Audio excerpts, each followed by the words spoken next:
I buried my wife on a Wednesday, and by Monday we were packed shoulder to shoulder in the big glass conference room at my office, like it was a product launch instead of a family meeting. My daughter-in-law smiled at me with a politeness that could freeze a lake. "Now that the old woman is gone," she said, voice sweet as a knife, "you'll put the company in my son's name and fend for yourself." I smiled back. "I've been in fabrication my whole life. Steel beams, structural brackets, the kind of honest work that holds up buildings and never gets thanked. I know what pressure does to metal. It shows you what it's made of. I'm Franklin Hale. Frank, if you're not trying to sell me something. 68, Cleveland-born, hands like busted leather, founder of Hale Fabrication and Supply. We started in a rented garage with a single welder, a battered F-150, and coffee that could dissolve a spoon. These days we're a regional operation with 3 warehouses, a fleet that actually starts in winter, and a payroll that kept families fed through 2 recessions. It's not a flashy business. It's an honest one. My wife, Ellen, kept the books in my head. When folks called me the boss, she'd shake her head and say, "I'm management, he's heavy machinery." She died in April. Cancer. The slow, mean kind that makes brave people apologize for making you worry. We had 4 good decades and 1 bad year. We were married 43 years in total. I told the nurse I'd be back in an hour to get her, and she nodded like I was placing an order. I came home to an empty kitchen and the smell of a pot of soup that had cooled while she wasn't looking. My son is Derek. He's 36, smart, a little too allergic to boredom, good at starting things and not always good at finishing them. He married Vanessa 5 years back. She's a PR person or an influencer or something in that general region where the job is having a job on the internet. Good with people, great with optics, sharp enough to cut rope. I didn't mind her at first. She learned our names, brought gifts that looked expensive, and used words like legacy a lot. Then I watched her start treating my son like a ladder she needed to climb. We had an inheritance meeting, because that's what people call it, even when it's really a make sure this company doesn't get torched by family drama meeting. We had Ellen's letter of wishes, my council present, and the senior team. I wasn't in the mood to fight. I was in the mood to follow my wife's plan. Vanessa beat my lawyer to the punch. She slid a folder onto the table like it had a detonator in it and leaned back. Her lipstick didn't move when she smiled. "Frank," she said, like we were co-hosts of a brunch show, "we all know what Ellen wanted. She wanted the family to be secure. She wanted the Hale name to continue. So let's be pragmatic. Put the company in my son's name. Put the house in trust for us. Retire.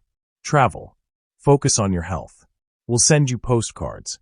Derek sat next to her, looking like a man who's been coached on how to breathe. He didn't look at me. On his other side, my granddaughter, his daughter from a first marriage, Emma, 19, shoulders forward, hair in a messy knot, stared at her hands like they owed her money. I glanced at the empty chair at the end of the table where Ellen used to sit, tapping the Mont Blanc pen I bought her when we landed our first real contract. She'd told me once that she liked the wait. "Reminds me to take my time," she'd said. The chair looked like it was ready to walk out of the room. "Vanessa," I said, "you came in hot." "We're all grieving," she said smoothly. "It's a time for leadership." I nodded. "I agree." That's when my lawyer walked in. His name is Marcus Reed, a man with courtroom shoulders and patience like granite.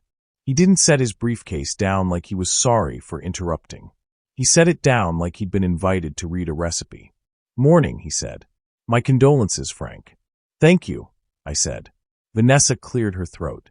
"Mr. Reed, we're just making sure everyone is on the same page. Frank's agreed to put the company in my son's name and—" Marcus opened the case, pulled out a slim packet, and didn't even look up when he cut across her. "Before we begin, per Ellen's instructions and the corporate governance checklist, we need to read the updated succession plan into the record and confirm certain facts. Then we can discuss any requests." She blinked. "Confirm what exactly?" He shifted one page and read out loud, as if it were the weather. "Hale Fabrication and Supply, Succession Memo, dated February 3rd, signed by Ellen M. Hale, CFO, and Franklin R. Hale, CEO. Clause 1. Operational control remains with the current CEO for as long as he is willing and capable. Clause 2. Upon retirement or incapacity, Interim CEO is to be appointed from the senior leadership team for a term not less than 12 months, not more than 24 with board oversight. Clause 3. Ownership of voting shares vests in the Hale Family Voting Trust, with trustee Marcus Reed, and beneficiaries limited to lineal descendants by birth or adoption, as defined by Ohio statute of Frank and Ellen Hale. Spouses of descendants are not beneficiaries. Clause 4. No shares, voting or otherwise, can be transferred to a minor. Clause 5. Vanessa raised a hand like she was hailing a cab she already owned. That trust language is offensive. I am a Hale by marriage. My son is a Hale. Your son is a minor, Marcus said calmly. By law and by the company's own bylaws, no minor is going to be handed control of a multi-million-dollar firm. That's not an insult. That's common sense. As for beneficiaries, the trust is the trust. She laughed, sharp and small. I was told this would be simple. Who told you that? I said. Should probably take a class on me. Marcus took a breath. He looked at me. There are moments where a man tells you, without a word, that he's about to flip a switch you can't unflip. I gave him the nod Ellen had taught me, the one that meant if you're going to do it with your chin up. Finally, Marcus said, per Ellen's sealed instruction and with consent from relevant parties, I'm to read this lab report into the record. It relates to beneficiary status. Vanessa rolled her eyes. What is this, a medical consult? Marcus read slowly, the way you do when one word can blow a wall down. Paternity test result, alleged father, Derek Hale. Child, Noah Cunningham. Probability of paternity, 0%. The room didn't change, but everything in it did. The HVAC hummed like it had secrets. Someone in the hall dropped a stapler. For 3 seconds, Vanessa didn't move. Then she barked out a laugh. That's ridiculous. We already did a test. I have it. She slapped at her folder like she could make it be true by patting it enough. Besides, this is an invasion of privacy. Marcus didn't blink. You supplied a home kit to our office last month and asked that we update the trust using it. That kit suggested a 99% probability. We sent it to the lab. The lab found the father's swab was from a person who is not Derek Hale. They confirmed chain of custody and ran a new test with samples taken in our office, from Derek and the child. That test is the one I just read. It is legally sound. Derek's face went blank in the way that scares people who like things loud. He stared at the table and then looked at Vanessa. I couldn't hear what he said to her. I heard what his hands said as his knuckles went white against the wood grain. This is not a drill. She recovered quick. Frank, this is a family matter. DNA or not, Noah is our son. Derek is on the birth certificate. He is a Hale. You can't use a technicality to disinherit a child. Marcus shook his head. No one is disinheriting a child. The trust terms are clear. Beneficiaries are lineal descendants by birth or adoption. If Derek has not adopted Noah, then as of today, Noah is not a beneficiary. If Derek chooses to adopt, that may change the analysis. Today, it is what it is. Regardless, no minor gets control. Regardless, spouses don't get a vote. Vanessa stood up so fast her chair scraped, and for a second, I saw a flash of something that had nothing to do with money, fear. She looked at me like I owed her a rewrite of her life. You can't do this. Ellen promised me, she promised us. Ellen promised a lot of people a lot of things, I said. Mostly that she'd keep the lights on and the checks landing. She promised our workers their jobs wouldn't be a roulette wheel. She promised me she'd take care of what we built. That's what this is. She didn't promise you my company. Derek's jaw worked. He finally spoke, voice low. Is this true? He asked Vanessa. Her mouth opened and closed, all that polish melting off. We were on a break, she said, like a bad sitcom line could fix it. It was one night. I didn't think. It's your son. You raised him. That should count more than molecules. Derek looked at me like I had the answer to questions grown men aren't supposed to ask their fathers. I didn't. My hands were steady on the table. Ellen's chair stared at the wall. We're going to take a short recess, Marcus said, giving me an out. Everyone take 10. They stood. Vanessa was shaking just enough to make the bracelets sing. She leaned toward me and hissed, You do this to us and you'll regret it. Which is the kind of sentence you say when you've already lost the room. She left for the hallway, heels stiff. Derek followed, slower. Emma didn't move. She kept tracing the same line on the table with her finger until it looked like she was trying to saw through oak with a fingertip. "You okay?" I asked her. She shrugged. 19 is the age where people think shrugging is a plan. "Your grandmother," I said, "was the bravest person I ever met. She loved you big. I'm going to keep that going if that's okay with you." Her eyes went glassy. "Vanessa says you hate her," she said. "I don't hate her," I said. "I hate what she wants for you." She nodded once. People learn to hear the difference between those two things the hard way. When we came back, Marcus read the rest of the plan. It was boring, which is to say, it was the point. Ellen knew flashy makes people stupid. Structure saves them. "Effective immediately," he said. "The interim CEO is Luis Rios, current COO. The board will expand to 5 with 2 independent directors. Frank remains chairman and has veto on any major sale or debt for the next 3 years.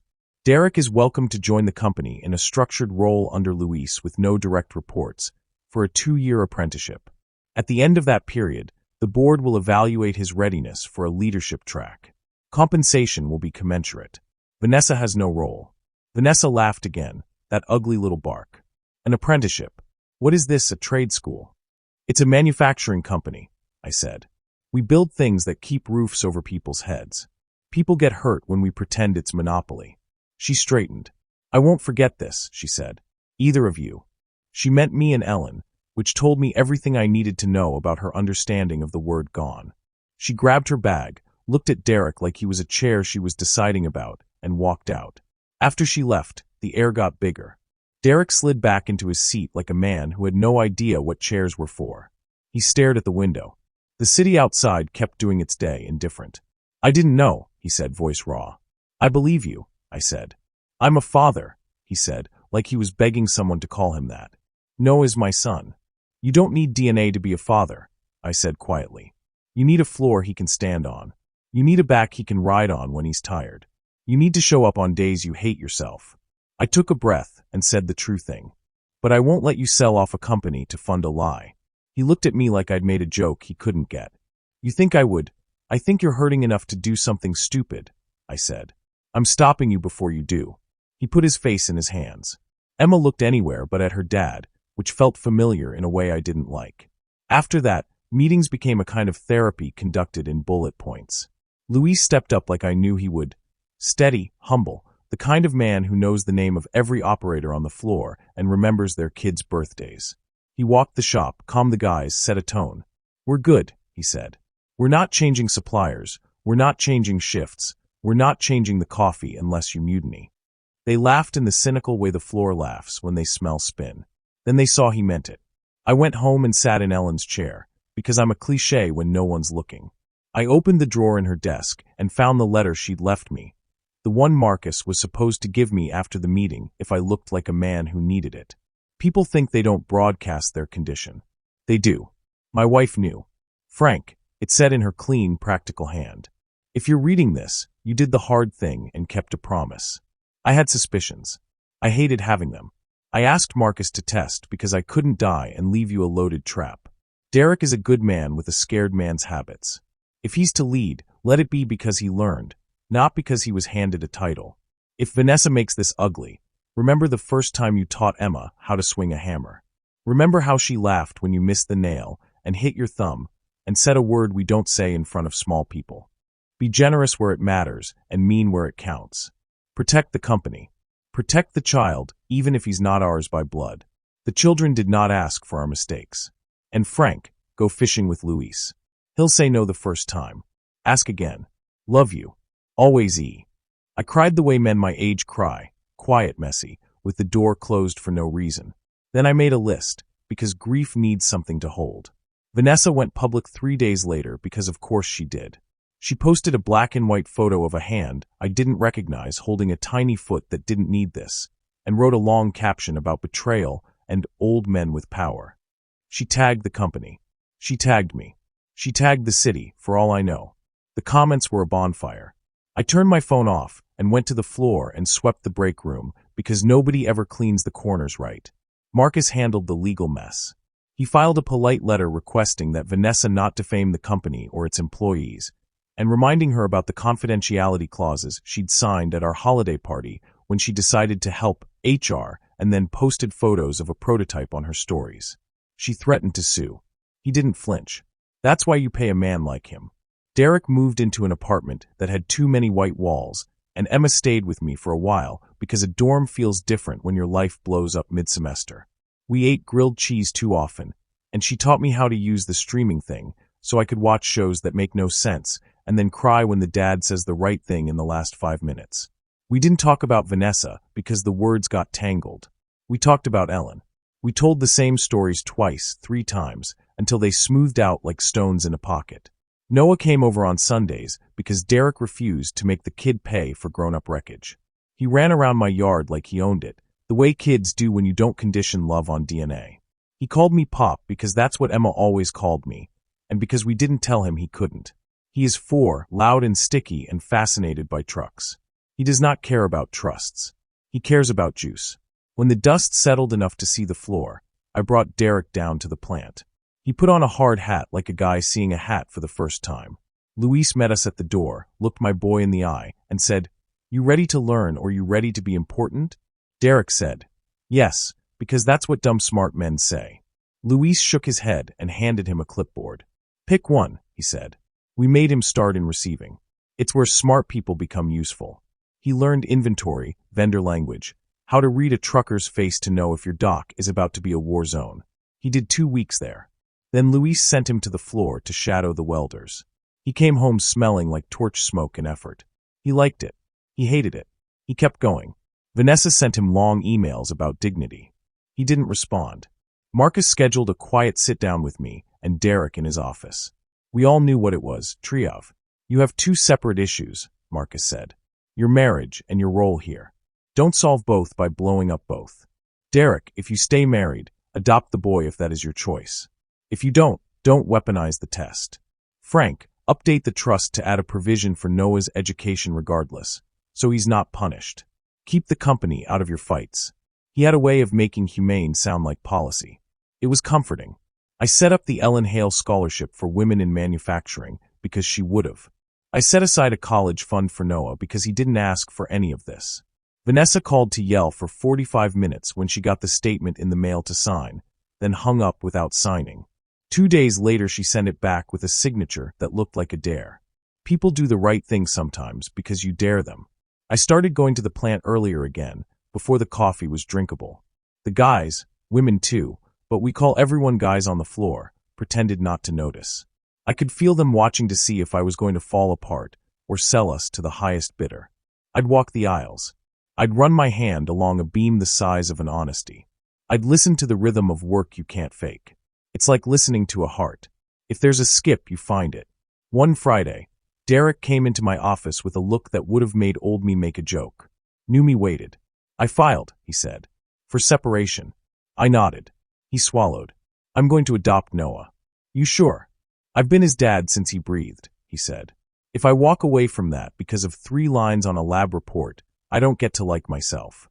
I also can't stay married to someone who would forge a swab and call it love. So, both things at once. I don't know how to do that, but I'm going to try." I stood up and hugged my son. He let me. We're not a hugging family. We became one for a minute. In June, Vanessa showed up at the plant, out by the loading dock, wearing sunglasses inside like a joke. "We need to talk," she said. I led her to a small conference room and sat without offering coffee. "You made your point," she said. "I made mistakes. I panicked. Is this what you wanted? To punish me? To humiliate me? Because congrats. I wanted you to stop treating my life like your Pinterest board," I said. "I wanted you to stop talking about my wife like she's a speed bump. I wanted you to stop using my company like a lever. None of that requires me to want you hurt. I don't." She stared at me like I was an alien. People who think in enemies get confused by boundaries. "I did what I had to," she said finally. "You would have taken everything." "I would have done exactly what I did," I said. "Put the company in a trust so the men and women who've given their backs to it don't get tossed into the street because my son and his wife don't know who they are yet. I would have offered my son a job he could grow from. I would have loved a child who isn't mine. I would have given you nothing you could use to hurt me." She stood. "You're cruel," she said. "I'm careful," I said. She left, and for the first time since the funeral, I didn't feel like the floor was moving. Summer settled in like a stubborn dog. Derek got good at receiving. He burned a glove and learned why you don't cut corners near a torch. He zipped a finger in a scissor lift and learned to keep his head on a swivel. He made friends with a guy named Big Mike whose nickname is The Lie. He's 5'5" and deadlifted me emotionally twice a day. He learned to bring donuts on Fridays without being asked. He started going to a Tuesday night group where men say, "I don't have this figured out loud. He told me that last part and didn't make a joke to sand it down. I pretended not to be proud so I wouldn't spook it. Noah learned to say beam. He called everything a beam for a week. We sat on my back steps and ate popsicles, and he got red sugar in his hair. He ran through the sprinkler like water had been invented just for him. He called me Pop again, and I let it land. One night, I pulled Ellen's old Mont Blanc out of my pocket and imagined her tapping it on the conference table while Vanessa delivered her opening statement. I imagined her mouth ticking up a half-inch when Marcus read the report. Not joy. Not vengeance. Relief. She loved this company like a second child. She loved me like a well-worn sweater. She loved our son in the way that calls you up and drags you to the hard decisions you keep trying to outrun. She left me tools, not knives. I used them. By fall, Derek had finished his apprenticeship phase 1. Luis handed him an evaluation that was not a participation trophy. "You're doing okay," it said. "You're trying. You show up. You listen sometimes. You think you already know sometimes. You don't. Keep going." Derek thanked him anyway. You can work with men who can say thank you when it stings. Ellen's chair in the conference room stopped looking like an accusation. It started looking like a presence. On the anniversary of the company's founding, we had cake that tasted like a meeting, and we gave out service pins, and we named the training bay after Ellen because she designed it. I told the crew a story about the winter Ellen marched into the shop and demanded we repaint every yellow line because sloppiness is contagious. They laughed and rolled their eyes in the way people roll their eyes when they miss a hard person with good reasons. Vanessa's petition for a slice of the company went nowhere, because you can't eat what's in a locked pantry just by looking hungry. She tried PR again, but the town knows what we are. We sponsor Little League. We show up with grills when somebody's house burns. We did not answer her posts, and people got bored of being angry without a reply. Rage has a short battery life. Emma went back to school. She switched majors because she stopped pretending she loved marketing and admitted she loved welding. Her first semester project was a sculpture she built in her dorm parking lot with a borrowed MiG and a security guard in a good mood. It looked like a bird that had been hit by a storm and then decided to keep flying out of spite. I bought it from her for the lobby, and she rolled her eyes, but her face did that thing where pride leaks out your ears. In November, Derek told me he'd been asked to share at his Tuesday group about making amends. To who? I asked, a little wary, because there are names men say in those rooms that tilt your whole day. To you, he said. He took a breath. I wanted to make you smaller so my life would fit easier. I wanted your company without your standard. I wanted your money without your rules. I wanted your approval without doing the work. I am trying to want better things. I nodded. You can be mad at me, I said. I'm okay being the wall you push against while you find your legs. I'm not okay being the keypad to your shortcuts. He laughed without smiling. I know. We sat in the cheap folding chairs at the community center and listened to men say sentences you can't put back in your mouth. When he spoke, I looked at my shoes because that's what fathers do when sons speak truths at a volume you can't moderate. I cried a little. The lights hummed. The coffee tasted like the 90s. It felt right. By the time Winter decided to be serious, the company was fine. Not thriving, not dying, just doing what sturdy things do. Standing while the wind does its worst. We lost a bid we should have gotten, and got two we didn't deserve. We hired a kid who lied on his application, and then told the truth on day 3. We fired him anyway, and told him to try again in a year. He will. Every night I walked past the conference room and looked at Ellen's chair, and said in my head the line she'd say at the end of every big day, good or bad. We'll see what tomorrow wants. It used to make me crazy because I like answers. Now I like the mercy in it. Tomorrow gets a say. You don't control the tide. You learn when it comes in. Sometimes I think about Vanessa at her worst, leaning over that table and calling my wife an old woman, like dead made her small. The truth is, people who are afraid of love call love old, so they don't have to recognize how strong it is. Ellen's gone in the way we say gone, so we don't have to say every other word we mean. She's here in the wiring. She's here in the lines we painted straight. She's here in the kid who calls me Pop even though a paper says I'm not his anything. She's here in the moment my lawyer read out loud, and the room got so quiet you could hear people meet themselves. If you're waiting for the part where I gloat, you'll be standing there a while. Revenge, at my age, looks like a payroll that clears and a shop that hums and a family that tells the truth even when it lights them up. It looks like a trustee who knows when to read a line that hurts so it can heal. It looks like a man sitting in a chair that used to be someone else's and not pretending he deserves it without doing the work. My granddaughter welded me a little sign for the shop door that says, in her wicked neat letters, "Stay humble or the grinder will do it for you." I hung it at eye level. I touch it on my way in and on my way out. It's our new policy. As for Vanessa, she exists. She'll keep existing whether I think about her or not. My energy goes to the boy who runs around my yard and the man who calls me at 10 p.m. to ask if a 7018 rod is better than a 6010 for a first pass when the metal's dirty. It depends, I say, which is also a good answer for most life.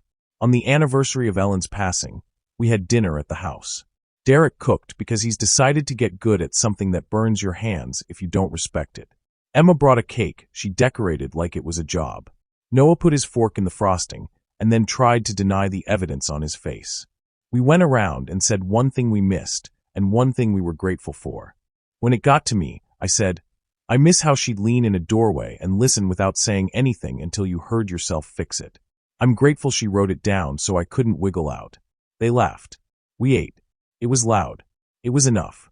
Months after the meeting, a young guy on the floor asked me quietly if the rumor was true, if Marcus really read a DNA test out loud like it was a weather report. I could have scolded him for gossip. I didn't. I said, he read the truth because the truth was going to walk into the room whether we invited it or not. We just gave it a chair. If you're in a room like that someday, do yourself a favor. Make sure your lawyer is on time, your plan is boring, your coffee is strong, and your heart is pointed at something besides winning.